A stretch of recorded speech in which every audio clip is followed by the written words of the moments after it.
السلام علیکم ورحمۃ اللہ وبرکاتہ، نحمده ونصلی علی رسولہ الکریم، اما بعد فاعوذ باللہ من الشیطان الرجیم، بسم اللہ الرحمن الرحیم، رب اشرح لی صدری ویسر لی امری واحلل عقدۃ من لسانی یفقہوا قولی، الحمد للہ العزیز الغفور الحلیم الشکور، احمد ربی واشکرہ واتوب الیہ واستغفرہ، لا الہ الا اللہ وحدہ لا شریک لہ العلیم بذات الصدور۔ ہر قسم کی حمد اللہ کے لیے ہے جو غالب اور بہت بخشنے والا ہے، بردبار اور قدردان ہے۔ میں اپنے رب کی حمد کرتی ہوں اور اس کا شکر ادا کرتی ہوں، اس کی بارگاہ میں توبہ کرتی ہوں اور اس سے بخشش طلب کرتی ہوں۔ اللہ کے سوا کوئی معبود برحق نہیں، وہ اکیلا ہے، اس کا کوئی شریک نہیں، وہ دلوں کے بھید جاننے والا ہے۔ 14واں پارہ۔ الف لام را تلك آیات الكتاب وقرآن مبین ربما يود الذین كفروا لو كانوا مسلمین ذرهم يأكلوا ويتمتعوا ويلههم الأمل فسوف يعلمون وما أهلكنا من قرية إلا ولها كتاب معلوم ما تسبق من أمة أجلها وما يستأخرون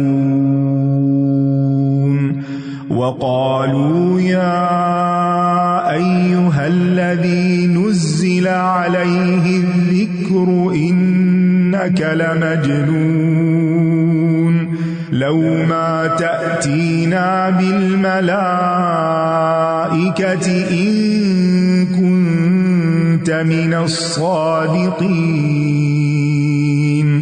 ما ننزل الملائكة إلا بالحق وما كانوا إذا منظرين إنا نحن نزلنا الذكر وإنا له لحافظون۔ سورۃ الحجر، بسم اللہ الرحمن الرحیم، الف لام را تلک آیات الکتاب وقرآن مبین، یہ آیات ہیں کتاب اور روشن قرآن کی۔ ربما یود الذین کفروا لو کانوا مسلمین، ایک وقت آئے گا کہ وہ لوگ جنہوں نے کفر کیا وہ چاہیں گے کاش وہ مسلمان ہوتے۔ وہ یہ آرزو کب کریں گے؟ موت کے وقت، جب موت کے فرشتے انہیں سختی سے پیش آئیں گے، یا جب وہ قبر میں پہنچیں گے اور عذاب کے فرشتے آئیں گے، یا جب وہ جہنم میں چلے جائیں گے، یا اس وقت جب گناہگار ایمانداروں کو کچھ عرصہ سزا ملنے کے بعد جہنم سے نکال لیا جائے گا، یا میدان محشر میں جہاں حساب کتاب ہو رہا ہوگا اور کافر دیکھیں گے کہ مسلمان جنت میں جا رہے ہیں تو آرزو کریں گے کہ کاش وہ بھی مسلمان ہوتے، لیکن یہ آرزو ان کو کوئی فائدہ نہ دے گی۔ اور یہ تمام کے تمام مقامات کس بات کو ظاہر کرتے ہیں کہ ان کی حسرت ان تمام مقامات پر ہوگی۔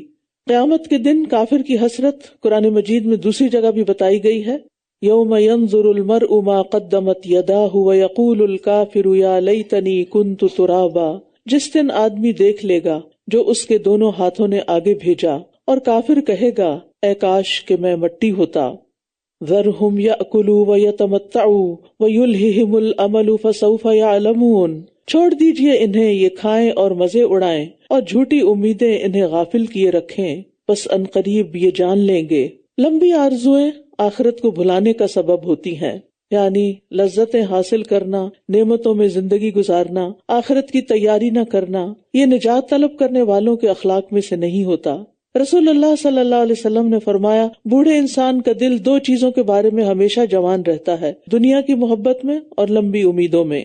حسن بصری کہتے ہیں، جب بندہ اپنی آرزوؤں کو لمبا کر لیتا ہے تو اس کے عمل خراب ہو جاتے ہیں۔ حضرت علی سے بعض آثار میں ملتا ہے کہ میں دو چیزوں سے ڈرتا ہوں تمہارے بارے میں، لمبی امیدیں کرنے سے اور خواہشات کی پیروی کرنے سے، کیونکہ لمبی آرزویں آخرت کو بھلا دیتی ہیں اور خواہشات کی پیروی حق سے روک دیتی ہے۔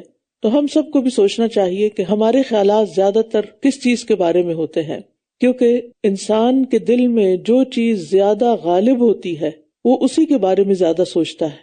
یا تو ماضی کے کچھ واقعات پر حسرتیں ہوتی ہیں، یا پھر آئندہ آنے والے حالات کے بارے میں کچھ اندیشے ہوتے ہیں، کچھ آرزویں ہوتی ہیں، کچھ امیدیں ہوتی ہیں، کچھ وشفل تھنکنگ ہوتی ہے، اور بہت کم لوگ ہیں جو حال میں رہتے ہیں۔ اور اس وقت ہمیں کیا کرنا چاہیے، اس کے بارے میں بہت صحیح سوچیں اور صحیح کام کریں۔ وما اہلکنا من قریۃ الا ولہا کتاب معلوم، اور ہم نے جس بستی کو بھی ہلاک کیا اس کے لیے ایک وقت مقرر لکھا ہوا تھا۔ ما تسبق من امت اجلہا وما یستأخرون، کوئی امت اپنے مقررہ وقت سے نہ آگے نکل سکتی ہے اور نہ پیچھے رہ سکتی ہے۔ اور انہوں نے کہا، اے وہ شخص جس پر یہ ذکر اتارا گیا ہے، یقیناً تم مجنون ہو۔ یعنی نبی صلی اللہ علیہ وسلم جن پر ذکر یعنی قرآن مجید نازل کیا جا رہا تھا، اور قرآن مجید سے بڑھ کر حکمت والی کتاب کون سی ہو سکتی ہے، لیکن وہ آپ صلی اللہ علیہ وسلم کو مذاق کے طور پر پاگل اور دیوانہ کہتے تھے، حالانکہ آپ خود بھی سب سے زیادہ عقل مند انسان تھے، اور یہ ان کے کفر اور مذاق اڑانے کی بدترین صورت تھی۔ روایات میں آتا ہے کہ ازد قبیلے کا ایک فرد مکہ آیا تو اس نے مکہ کے بے وقوفوں سے سنا کہ آپ مجنون ہیں۔ وہ آپ کے پاس آیا اور آپ کو اپنے علاج کی پیشکش کی کہ میں آپ کا علاج کر سکتا ہوں، یعنی اس حد تک انہوں نے سنجیدگی کے ساتھ اس بات کو پھیلایا ہوا تھا۔ آپ صلی اللہ علیہ وسلم نے خطبہ مسنونہ پڑھا، اس نے درخواست کی کہ آپ پھر پڑھیں۔ آپ نے 3 بار یہ خطبہ پڑھا تو اس پر اس نے آپ کی بے حد تعریف کی اور مسلمان ہو گیا، یعنی علاج کے لیے آنے والے کا خود علاج ہو گیا۔ لَوْ مَا تَأْتِينَا بِالْمَلَائِكَةِ إِن كُنتَ مِنَ الصَّادِقِينَ، تم ہمارے پاس فرشتوں کو کیوں نہیں لے آتے اگر تم سچوں میں سے ہو، یعنی فرشتے سامنے آ کر کیوں نہیں گواہی دیتے کہ واقعی یہ اللہ کا پیغمبر ہے کہ اس کی پیروی اختیار کرو۔ اور اس طرح کے مطالبات قرآن مجید میں کئی جگہ انہوں نے کیے۔ ہم فرشتوں کو حق کے ساتھ ہی اتارتے ہیں اور تب یہ مہلت نہیں دیے جاتے، یعنی فرشتے تو اس وقت نازل ہوتے ہیں جب کسی کی موت کا وقت آ گیا ہو یا پھر کسی قوم پر قطعی عذاب کا فیصلہ ہو چکا ہو، اس کے بعد انہیں مہلت نہیں دی جاتی۔ انا نحن نزلنا الذکر وانا لہ لحافظون، بے شک ہم نے ہی اس ذکر کو نازل کیا ہے اور بے شک ہم ہی اس کی حفاظت کرنے والے ہیں۔ یہاں بھی ذکر کا معنی قرآن مجید ہے۔ قرآن مجید اللہ تعالیٰ کی کتاب ہے اور اس نے خود اس کی حفاظت کی ذمہ داری لی ہے۔ پچھلی کتابیں کیوں نہ محفوظ رہ سکیں؟ کیونکہ ان کی حفاظت کی ذمہ داری اللہ تعالیٰ نے ان کے علماء کو دی تھی، خود نہیں لی تھی۔ انسانوں کے ذمے یہ حفاظت تھی اور انسانوں نے اپنی مرضی سے اس میں تبدیلیاں کر ڈالیں۔ اور یقیناً ہم نے آپ سے پہلے بھی اگلے گروہوں میں رسول بھیجے، اور ان کے پاس جو بھی رسول آتا یہ اس کا مذاق ہی اڑایا کرتے تھے۔ اسی طرح ہم یہ بات مجرموں کے دلوں میں داخل کر دیتے ہیں، یہ اس پر ایمان نہیں لائیں گے، اور یقیناً اگلے لوگوں کا یہی طریقہ گزر چکا ہے۔ اور اگر ہم ان پر آسمان کا کوئی دروازہ کھول دیں، پھر یہ دن کے وقت اس میں چڑھنے بھی لگ جائیں، تب بھی یہ ضرور کہیں گے کہ ہماری نگاہیں مدہوش کر دی گئی ہیں، بلکہ ہم ایسے لوگ ہیں جو جادو کر دیے گئے ہیں۔ وَلَقَدْ جَعَلْنَا فِي السَّمَاءِ بُرُوجًا وَزَيَّنَّاهَا لِلنَّاظِرِينَ، اور یقیناً ہم نے آسمان میں بہت سے برج بنائے اور ہم نے اسے دیکھنے والوں کے لیے مزین کیا ہے۔ آسمانوں کے برج سے مراد یعنی ستارے سیارے ہیں، اس سے مراد وہ برج نہیں جو لوگوں نے برج بنائے ہوئے ہیں، ہاروسکوپ، اور ان کی شکلیں بھی بنائی ہوئی ہیں انہوں نے، جیسے ایک سرطان جس کو کہتے ہیں اردو میں، اور کیکڑے کی شکل بنائی ہوئی ہے، اور عقرب جس کی بچھو کی شکل بنائی ہوئی ہے، اور ترازو اور ڈول اور اس طرح کی چیزیں، اور اس سے وہ اپنی قسمت کا حال وابستہ کیے ہوئے ہیں۔ تو یہ اس سے مراد نہیں ہے کہ اللہ تعالیٰ نے وہ برج بنا کر تمہاری قسمتیں ان میں رکھ دی ہیں۔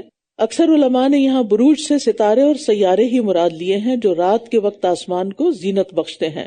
اور لغوی اعتبار سے برج ہر ظاہر نظر آنے والی چیز کو کہتے ہیں، بلند چیز کو، خواہ وہ کوئی عمارت ہو یا گنبد ہو یا قلعہ ہو۔ اور ستارے بھی چونکہ سامنے نظر آتے ہیں، واضح ہیں، ظاہر ہیں، تو اس لیے ان کو بھی بروج کہا گیا۔ وَحَفِظْنَاهَا مِن كُلِّ شَيْطَانٍ رَجِيمٍ، اور ہم نے ہر شیطان مردود سے اس کی حفاظت کی ہے، یعنی آسمان کی حفاظت۔ مگر جو کوئی چوری چھپے سننے کی کوشش کرے تو ایک روشن شعلہ اس کا پیچھا کرتا ہے، اور زمین کو ہم نے پھیلا دیا اور اس میں ہم نے پہاڑ ڈال دیے، اور اس میں ہم نے ہر طرح کی موزوں چیز اگائی ہے، اور ہم نے تمہارے لیے اس میں اسباب معیشت بنائے ہیں، اور ان کے بھی جن کے رازق تم نہیں ہو۔ اسباب معیشت سے مراد وہ تمام سامان زندگی جس پر ہماری زندگی گزرتی ہے، یعنی ہماری ضرورت کی چیزیں، جس میں انسان بھی ہیں، جس میں جانور بھی ہیں جن پہ سواری کی جاتی ہے، سامان بھی ہے، اور اسی طرح دیگر چیزیں جو ہمارے روزمرہ کے استعمال میں ہوتی ہیں۔ وَإِن مِّن شَيْءٍ إِلَّا عِندَنَا خَزَائِنُهُ وَمَا نُنَزِّلُهُ إِلَّا بِقَدَرٍ مَّعْلُومٍ، اور کوئی بھی چیز ایسی نہیں جس کے خزانے ہمارے پاس نہ ہوں، اور ہم اسے ایک معلوم اندازے کے مطابق ہی اتارتے ہیں۔ یعنی اللہ سبحانہ تعالیٰ کے پاس ہر چیز کے خزانے ہیں جو ضرورت کے مطابق ظاہر ہوتے ہیں، یعنی کوئی بھی چیز قیمتی سے قیمتی ہو یا معمولی سے معمولی، اللہ سبحانہ تعالیٰ کے پاس اس کی کمی نہیں ہے۔ لیکن اللہ تعالیٰ زمین پر وہ سب کچھ اکٹھا کیوں نہیں اتار دیتا؟ اس میں بھی اس کی حکمتیں ہیں۔ اب دیکھیں کہ ابتدا میں انسان جلانے کے لیے اور روشنی کے لیے لکڑی کا استعمال کرتا تھا، جب آبادی زیادہ ہوئی تو کوئلہ نکل آیا، مزید آبادی بڑھی تو پیٹرولیم کی صنعت سامنے آ گئی، اس سے بھی آگے بڑھی تو گیس نکل آئی، پھر بجلی ایجاد ہو گئی، اور اب آپ دیکھیں کہ سولر سے انسان انرجی حاصل کر رہا ہے، پھر اسی طرح پہیہ ایجاد ہو گیا اور دیگر بے شمار ایجادات جن کو گنا نہیں جا سکتا وقت کے ساتھ ساتھ۔ تو یہ سب کچھ کہاں سے بنا رہے ہیں، کہاں سے لا رہے ہیں؟ یہ اللہ کے خزانوں سے ہی، جو جتنے جب چاہتا ہے اپنی مرضی کے مطابق اتارتا ہے، لوگوں کو ان سے آگاہی دے دیتا ہے۔ اور ہم نے بارآور ہواؤں کو بھیجا، پھر ہم نے آسمان سے پانی اتارا، پھر ہم نے تمہیں اس سے پلایا، اور تم ہرگز اسے ذخیرہ کرنے والے نہیں ہو۔ یعنی انسان کا اللہ کے خزانوں پر کوئی اختیار نہیں ہے، یعنی نہ اوپر آسمان میں بارش کا خزانہ انسان کے قبضے میں ہے، اور نہ نیچے زمین میں کنویں، چشمے، تالاب، ان خزانوں پر انسان کا کوئی اختیار ہے۔ اللہ تعالیٰ جس مقدار میں چاہتا ہے پانی اتارتا ہے، رکھتا ہے، وہ جب چاہے بارش برسائے تو کوئی روک نہیں سکتا، جب چاہے روک لے تو کوئی اپنی مرضی سے برسا نہیں سکتا، وہ چاہے تو چشموں اور کنووں کا سارا پانی زمین میں جذب کر دے اور انسان کو ایک قطرہ بھی نہ ملے۔ اسی لیے نبی صلی اللہ علیہ وسلم جب آندھی چلتی تھی تو دعا کرتے تھے، اللہم لقحن لا عقیمن، اے اللہ بارش والی ہوا ہو، بے برکت نہ ہو۔ وَإِنَّا لَنَحْنُ نُحْيِي وَنُمِيتُ وَنَحْنُ الْوَارِثُونَ، اور بے شک ہم ہی زندگی دیتے ہیں اور ہم ہی موت دیتے ہیں اور ہم ہی وارث ہیں۔ وَلَقَدْ عَلِمْنَا الْمُسْتَقْدِمِينَ مِنْكُمْ وَلَقَدْ عَلِمْنَا الْمُسْتَأْخِرِينَ، اور بے شک تم میں سے آگے بڑھنے والوں کو بھی ہم جانتے ہیں اور بلا شبہ پیچھے رہنے والوں کو بھی ہم جانتے ہیں۔ مستقدمین یعنی جو پہلے گزر چکے، اور جو ہمارے بعد آنے والے ہیں مستاخرین، سب کا علم اللہ کو ہے۔ ہمیں نہیں پتا ہم سے پہلے کتنی امتیں اور تعداد میں کتنے لوگ دنیا میں آ کر گزر چکے، کوئی کچھ کہہ سکتا ہے؟ ان کی قبروں کے نشان تک نہیں۔ اگر دنیا بھر کے قبرستانوں کو بھی گنا جائے تو وہ تمام انسانوں کی صحیح گنتی نہیں بتائیں گے کہ کتنے فوت ہو چکے ہیں، اور ہمارے بعد کتنے آئیں گے ہم میں سے کسی کو نہیں پتا۔ ہر روز ہماری موجودگی میں، ہماری زندگی میں کتنے مر رہے ہیں، کتنے جی رہے ہیں، ہمیں نہیں پتا۔ کتنے بچے روز پیدا ہوتے ہیں، کوئی صحیح اندازہ نہیں لگا سکتا۔ ایک گیس کر سکتے ہیں لیکن صحیح اندازہ نہیں کر سکتے۔ اسی طرح کتنے انسان ایک دن میں فوت ہو جاتے ہیں، اس کا پورا ڈیٹا کسی کو بھی نہیں مل سکتا۔ اور پھر یہ کہ صرف انسان ہی تو نہیں نا اس پلانٹ پہ، کتنے حیوانات، جانور، کیڑے مکوڑے، فضاؤں میں اڑنے والے پرندے، کتنی مخلوق ہے۔ یہ سب اللہ کو پتا ہے کہ آج تک کتنی پیدا ہوئی اور کتنی آگے ہوگی۔ اسی طرح مستقدمین وہ بھی ہیں جو نیکی کی بات سن کر آگے بڑھ جاتے ہیں، فوراً چل پڑتے ہیں، جیسے اذان ہوتی ہے تو نماز کے لیے نکل جاتے ہیں، اور اللہ کو یہ بھی پتا ہوتا ہے کہ کس کس نے اذان سن لی ہے اور وہ ابھی تک بیٹھا ہوا ہے اور وقت بھی گزر گیا اور اس کو اٹھنے کی توفیق نہیں ہوئی۔ اور مستقدمین اور مستاخرین میں صرف نماز نہیں بلکہ دیگر نیکیاں بھی آتی ہیں کہ اللہ کی راہ میں نکلنے والے اور اسی طرح لوگوں کی خدمت کے لیے نکلنے والے کون آگے جانے والے ہیں اور کون پیچھے رہنے والے ہیں۔ اور بے شک آپ کا رب انہیں اکٹھا کرے گا، بے شک وہ بہت حکمت والا، خوب علم والا ہے۔ اور یقیناً ہم نے انسان کو بدبودار سڑے ہوئے کیچڑ کی کھنکتی مٹی سے پیدا کیا۔ قرآن مجید میں انسان کی تخلیق کا ذکر آتا ہے کہ مٹی سے ہوئی، اور پھر مٹی کی مختلف قسموں اور سٹیجز کا ذکر کیا گیا، اور اس کی مختلف حالتوں کے مطابق ان کے نام بھی ہیں، جیسے خشک مٹی، بھیگی ہوئی مٹی، گوندھی ہوئی، بدبودار اور خشک ہو کر کھن کھن کر کے بولنے والی مٹی، اور جب آگ پر پکا لیا جائے تو اس کو ٹھیکری بولتے ہیں۔ تو اللہ سبحانہ تعالیٰ نے انسان کی تخلیق ان سارے مراحل سے کی، یعنی آدم کا خاکی پتلا مٹی سے بنایا گیا، جب سوکھ کر کھن کھن کرنے لگا سلسال ہو گیا تو اس میں روح پھونکی گئی، اور سلسال کو قرآن مجید میں ایک دوسری جگہ فخار بھی کہا گیا ہے۔ والجان خلقناہ من قبل من نار السموم، اور اس سے پہلے جنات کو ہم نے آگ کی لپٹ سے پیدا کیا. جان بعض مفسرین نے اسے جنوں کا باپ کہا ہے، جیسے آدم علیہ السلام انسانوں کے باپ ہیں تو جنوں میں سے جو سب سے پہلے پیدا ہوا وہ جان کہلایا. اور بعض اس سے جنوں کی جنس مراد لیتے ہیں، بعض نے اس سے مراد ابلیس بھی لیا ہے کہ جان کون تھا. اور جب آپ کے رب نے فرشتوں سے فرمایا کہ میں کھنکھناتی مٹی سے سڑے ہوئے بدبودار کیچڑ سے ایک بشر کو پیدا کرنے والا ہوں، پھر جب میں اسے درست کر لوں اور اس میں اپنی پیدا کی ہوئی روح پھونک دوں تو تم سب اس کے لیے سجدہ کرتے ہوئے گر پڑنا. یہاں ہم دیکھ رہے ہیں کہ اللہ تعالیٰ نے روح کی نسبت اپنی طرف کی ہے، من روحی، یعنی جب میں اس کو برابر کر لوں اس انسان کو اور مکمل بنا لوں تو اپنی روح سے پھونک دوں. یہ اضافت جو ہے، یہ نسبت جو ہے، یہ نسبت تشریفی کہلاتی ہے، یعنی انسان کی عزت و شرف بڑھانے کے لیے اللہ تعالیٰ نے اسے اپنی روح قرار دیا، ورنہ ہر چیز اللہ ہی کی ہے. اور اس سے مراد یاد رکھیے اللہ کی روح نہیں ہے، اس سے مراد مخلوق کی روح ہے، انسان کی روح جو اللہ نے پیدا کی خاص انسان کے لیے، کیونکہ اللہ کی طرح تو کوئی بھی نہیں ہے. لیس کمثلہ شیء اور لم یلد ولم یولد، اور کوئی اس کا حصہ نہیں ہے. فسجد الملائکۃ کلہم اجمعون، تو تمام فرشتوں نے اکٹھے سجدہ کیا، الا ابلیس، سوائے ابلیس کے، ابا ان یکون مع الساجدین، اس نے انکار کر دیا کہ وہ سجدہ کرنے والوں کے ساتھ ہو. فرمایا اے ابلیس تجھے کیا ہے کہ تو سجدہ کرنے والوں کے ساتھ شامل نہ ہوا؟ اس نے کہا میں ایسا نہیں ہوں کہ اس بشر کو سجدہ کروں جسے تو نے بدبودار سڑے ہوئے کیچڑ کی کھنکھناتی مٹی سے پیدا کیا. حقیر سمجھ رہا تھا نا انسان کو. فرمایا پھر تو اس سے نکل جا، بلا شبہ تو مردود ہے، ریجیکٹڈ ہے، اور بے شک تجھ پر بدلے کے دن تک لعنت ہے. وہ بولا اے میرے رب بس مجھے اس دن تک مہلت دے دے جب وہ اٹھائے جائیں گے، یعنی میں اس دن تک زندہ رہنا چاہتا ہوں تاکہ میں انسانوں کو بہکا سکوں. فرمایا بے شک تو مہلت دیے جانے والوں میں سے. اللہ نے اس کی دعا بھی قبول کر لی. تو اگر اللہ تعالیٰ ابلیس کی دعا قبول کر سکتے ہیں، اس کی ریکویسٹ مان سکتے ہیں، تو پھر سبھی کی، اور وہ قبول کرتے ہیں. اجیب دعوت الداعی، یہ ہمیں ہی شیطان یقین نہیں آنے دیتا، ورنہ وہ تو سب کو جواب دیتے ہیں. الی یوم الوقت المعلوم، اس دن تک جس کا وقت معلوم ہے، یعنی اللہ کو معلوم ہے. قال رب بما اغویتنی، کہنے لگا اے میرے رب چونکہ تو نے مجھے گمراہ کیا ہے، میں بھی ان کے لیے زمین میں برائی کو ضرور مزین کروں گا، میں ان سب کو ضرور گمراہ کر دوں گا. اب شیطان نے کہا کہ میں ان کے لیے زمین میں چیزوں کو مزین کر دوں گا، جس طرح اس نے آدم علیہ السلام کے سامنے اس درخت کا پھل مزین کر دیا تھا. تو دنیا میں خواہشات نفس کو وہ مزین کر دے گا. زین للناس حب الشہوات، اور پھر اللہ کی نافرمانی کے کاموں کو خوبصورت بنا کے پیش کرے گا. رسول اللہ صلی اللہ علیہ وسلم نے فرمایا بے شک ابلیس نے اپنے رب عز و جل سے کہا مجھے تیری عزت اور جلال کی قسم، میں آدم کی اولاد کو اس وقت تک گمراہ کرتا رہوں گا جب تک ان کے جسموں میں روح رہے گی، یعنی موت تک. تو اس سے اس کے رب عز و جل نے فرمایا مجھے اپنی عزت اور اپنے جلال کی قسم، جب تک وہ مجھ سے معافی مانگتے رہیں گے میں انہیں معاف کرتا رہوں گا.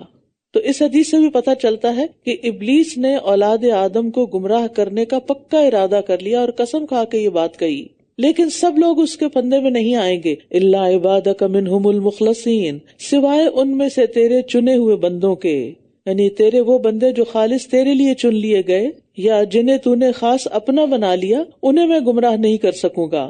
فرمایا یہی سیدھا راستہ ہے جو مجھ تک پہنچتا ہے.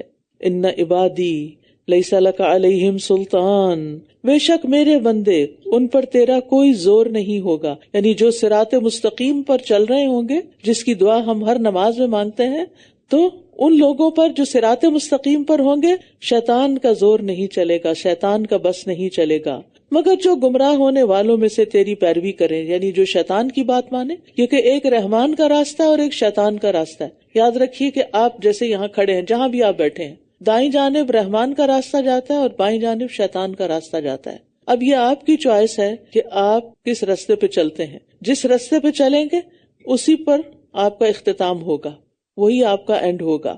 اور نبی صلی اللہ علیہ وسلم نے ایک خط کھینچ کر بیچ میں اور لکیریں ڈال کر بتایا کہ یہ سیدھا راستہ ہے جو سیدھا خط ہے، اور بیچ میں جو دائیں بائیں لکیریں ہیں یہ وہ راستے ہیں جن کی طرف شیطان بلاتا ہے. اگر انسان اس طرف نکل جائے تو سیدھا راستہ کھو دے گا.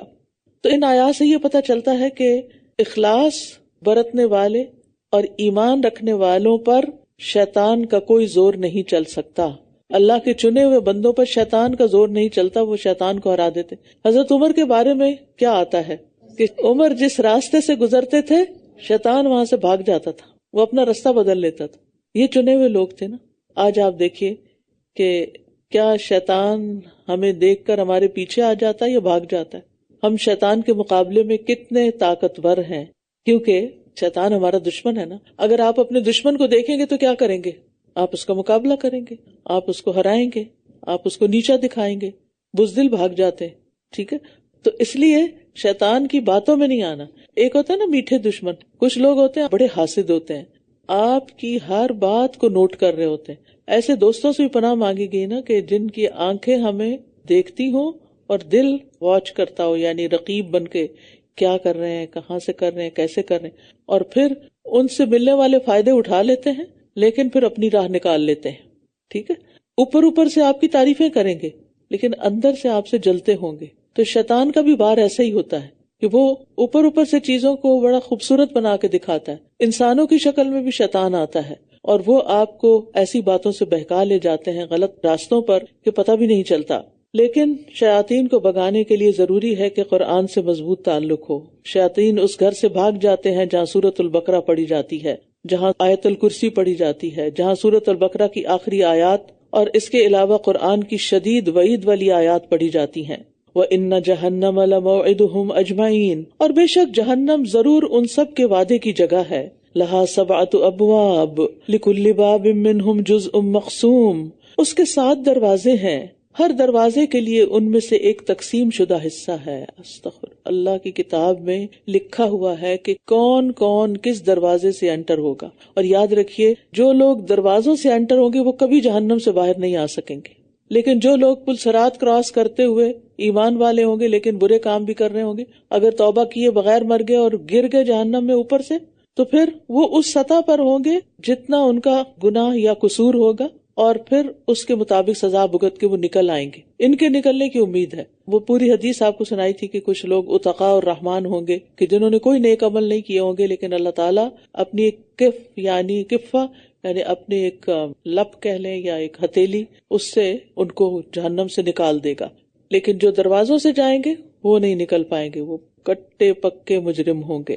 اور پھر جہنم کے درکات ہیں. درکات کہتے ہیں نیچے نیچے نیچے گہرائی میں جو لیولز ہوتے ہیں. ایک ہوتا ہے نا اوپر کو ہائی رائزز اوپر جاتے ہیں، اور کچھ پھر نیچے پارکنگ لاٹس ہوتے ہیں اور وہ نیچے سے نیچے فلورز جا رہے ہوتے ہیں، وہ درکات ہوتے ہیں. یعنی آپ کے لیول سے کچھ اوپر اور کچھ نیچے، تو اوپر جنت والے اور نیچے جہنم والے. تو منافقین سب سے کہاں ہوں گے؟ سب سے نچلے درجے میں، فی الدرک الاسفل. اب ان کا ذکر کیا گیا تو متقین کی بات آ گئی. ان المتقین فی جنات وعیون، بے شک متقی لوگ باغوں اور چشموں میں ہوں گے. ان سے کہا جائے گا ان میں سلامتی اور امن کے ساتھ داخل ہو جاؤ، سلامتی اور امن کے ساتھ. اور ان کے سینوں میں جو بھی کینہ ہے ہم اسے نکال دیں گے. وہ بھائی بھائی بنے ہوئے آمنے سامنے اونچی نشستوں پر بیٹھے ہوں گے. یہاں کینہ نکالنے کے لیے لفظ نزع استعمال ہوا. نزع ان کا معنی ہوتا ہے کھینچ کے، اکھاڑ کے نکالنا. تو اس سے پتہ چلتا ہے کہ کینہ اور دشمنی دل میں کتنی گہری جڑیں پکڑ لیتی ہے، کہاں تک سرایت کر جاتی ہے. ہم انسان ہیں نا، کمزور ہیں. بعض اوقات ہماری کسی کے ساتھ انبن ہو جاتی ہے، ناراضگی ہو جاتی ہے، مس انڈرسٹینڈنگ ہو جاتی ہے، کسی سے ہمیں کوئی تکلیف پہنچ جاتی ہے، وہ ہم اپنے دل میں رکھ لیتے ہیں. اور جو وقت گزرتا جاتا ہے اگر معاف نہ کریں، دل سے نہ نکالیں، تو اپنی جڑیں بنانے لگتی. اور پھر اس کے ساتھ آپ نیکیاں بھی بہت کر رہے ہیں، خیر کے کام بھی بہت کر رہے ہیں. اب جنت میں جب انسان جانے لگے گا تو کوئی بھی انسان اس کینے کے ساتھ انٹر نہیں ہوگا. جب سارے مسلمان پل پار کر لیں گے، جسر یعنی پل صراط جس کو کہتے ہیں، تو اس کے بعد ایک جنت اور جہنم کے بیچ میں ایک اور پلی ہوگی، یعنی چھوٹا پل ہوگا، اور وہاں نہر الحیات ہوگی. لوگوں کو وہاں نہلایا دھلایا جائے گا، پاک صاف کیا جائے گا، ان کے کینے اور بغض نکال دیے جائیں گے، ان کے دل بالکل آئینے کی طرح صاف ستھرے چمکتے ہوں گے. لہٰذا اہل جنت جب جنت میں جائیں گے تو بھلے دنیا میں ان کے اختلافات تھے، لیکن وہاں جا کر وہ آپس میں بھائی بھائی ہوں گے، اور کسی کے دل میں کسی کے خلاف رتی بھر بھی کوئی نفرت یا عداوت یا بغض یا کینہ نہیں ہوگا. تب آپ دیکھیں کہ ایک یہ ہے کہ دنیا میں ہی نکال دیں، ٹھیک ہے، یا پھر تیار ہو جائیں اس پل پہ روکے جانے کے اور وہاں پر کھینچ کے نکالا جائے گا. کیونکہ جس دل میں کدورت ہوتی ہے نا، جس دل میں نفرت ہوتی ہے، جس دل میں بغض ہوتا ہے، حسد ہوتا ہے، وہ دل کبھی خوش نہیں ہوتا، اس کو کوئی خوشی نصیب نہیں ہوتی، اس کے لیے بہت بڑا ٹارچر ہوتا ہے. اس کے پاس دنیا کی ہر نعمت ہوتی ہے لیکن وہ پھر بھی خوش نہیں ہوتا، کیونکہ اس کا دل پکڑا ہوا ہے، اس کے دل کو بیماری اور روگ لگا ہوا ہے. یہ ساری بیماریاں ہیں دل کی، یہ سارے روگ ہیں. تو اس سے اپنے آپ کو نکالنا بڑا ضروری ہوتا ہے. یعنی ہر وہ طریقہ اختیار کریں کہ جس سے ہمارے دل صاف ہو جائیں اور ہمارے دلوں سے لوگوں کی نفرتیں، عداوتیں اور ان کے خلاف بد اعتمادی، یہ سب چیزیں نکل جائیں، تاکہ دنیا میں بھی ہم چین سکون سے رہ سکیں. جس کا دل صاف ہوتا ہے اس کے لیے دنیا بھی جنت بن جاتی ہے، اور جس کا دل غمگین ہوتا ہے اس کے لیے نعمتیں اور آسائشیں ہونے کے باوجود اس کی زندگی جہنم بن جاتی ہے. اب دیکھیے کہ یہ جو آپس کے اختلافات ہوتے ہیں، آپس کی ایک دوسرے کے خلاف کوئی ضد، کوئی رنجش، یہ بعض اوقات نیک لوگوں میں بھی ہو جاتی ہے. حضرت زید اور حضرت زینب دونوں انتہائی نیک تھے اور آپ کو دونوں بہت پیارے تھے، لیکن ان کی آپس میں نہیں بنی. تو ایسا ہوتا ہے. ہماری جو روحیں ہیں نا وہ لشکروں کی صورت میں تھی. جب پیدا کی گئی نا تو گروپس کی شکل میں تھی. جو وہاں ایک دوسرے کو پہچان گئے وہ یہاں آ کر بھی ایک دوسرے کی طرف اٹریکٹ ہو جاتے ہیں، اور جو وہاں ایک دوسرے سے اجنبی رہے وہ دنیا میں بھی اجنبی رہتے ہیں، چاہے ان کے ساتھ رشتہ ازدواج ہی کیوں نہ قائم ہو جائے، ان کی آپس میں نہیں بنتی. لیکن اس کا یہ مطلب نہیں ہوتا کہ وہ برے لوگ ہوتے ہیں. دونوں انتہائی نیک، متقی، پارسا ہو سکتے ہیں، لیکن فار سم ریزن دونوں کے مزاج نہیں ملتے. اب کسی نہ کسی طرح اوکھے سوکھے زندگی گزار لی. اب جنت میں بھی ظاہر ہے انہیں ساتھ رہنا ہے، کیونکہ جو میاں بیوی دنیا میں ایمان کی حالت میں دونوں فوت ہوئے وہ جنت میں بھی ساتھ ہوں گے. ٹھیک، اب وہاں ساتھ رہنا ہے تو وہ کہیں گے پھر دوبارہ انہی کے ساتھ جن سے ساری زندگی جلتے کٹتے رہے. لہٰذا ان کو پاک صاف کر دیا جائے گا، ان کے دلوں کی ساری قدورتیں نکال دی جائیں گی اور ان کو ایک دوسرے کے لیے بالکل پرفیکٹ کر دیا جائے گا کہ ان کی آپس کی خوشیاں اور راحتیں سب قائم ہو جائیں. لا یمسہم فیہا نصب وما ہم منہا بمخرجین، نہ انہیں وہاں کوئی تھکاوٹ چھوئے گی اور نہ ہی وہ اس سے کبھی نکالے جائیں گے. نیور، کبھی نہیں نکلیں گے. ہمیشہ کا گھر. دنیا میں جہاں چاہیں آپ گھر بنا لیں، کبھی تو رینٹ پہ ہوتے ہیں تو مالک نکال دیتے ہیں، اور کبھی آپ کا اپنا ہوتا ہے تو آپ کا دل بھر جاتا ہے، آپ اس کو بیچ دیتے ہیں. کبھی یہاں رہ رہے ہیں، کبھی وہاں جا رہے ہیں، کبھی کہیں موو ہو رہے ہیں. لیکن جنت میں اتنا اچھا ٹھکانہ ہوگا، لا یبغون عنہا حولا، وہ وہاں سے ٹلنا ہی نہیں چاہیں گے، ہلنا ہی نہیں چاہیں گے، کہیں اور موو ہونا ہی نہیں چاہیں گے. اللہ ہمیں وہاں لے جائے. نہ انہیں وہاں کوئی تھکاوٹ چھوئے گی، اللہ کوئی تھکاوٹ نہیں ہوگی. لیکن وہ تھکاوٹ کب نہیں ہوگی؟ جب آج آپ اللہ کے راستے میں تھکیں گے، تراویح میں، قیام اللیل میں، روزے میں، گھر کے کام کاج کرنے میں، لوگوں کی خدمت کرنے میں. دو آرام کٹھے نہیں ہو سکتے اور دو تھکاوٹیں بھی کٹھی نہیں ہو سکتی. یعنی اگر آپ دنیا میں صرف آرام ہی کر رہے ہیں اور کوئی کام نہیں کر رہے، نہ دین کا نہ دنیا کا، تو آپ خطرے میں ہیں. اور اگر آپ نے یہاں تھکاوٹیں اٹھا لی تو آگے کے لیے آسانیاں ہو جائیں گی. دنیا میں ہر شخص دکھ، مصیبت، مشقت اور تھکن کا شکار ہے. دنیا کی ساری زندگی محنت اور مشقت کی ہے. یہاں ہر خوشی کے ساتھ، ہر لذت کے ساتھ کوئی نہ کوئی محنت اور کوئی نہ کوئی کدورت بھی ہے. لیکن وہاں نہیں. وہاں نہ کوئی بیماری ہے، نہ تکلیف ہے، نہ بڑھاپا ہے، نہ موت ہے.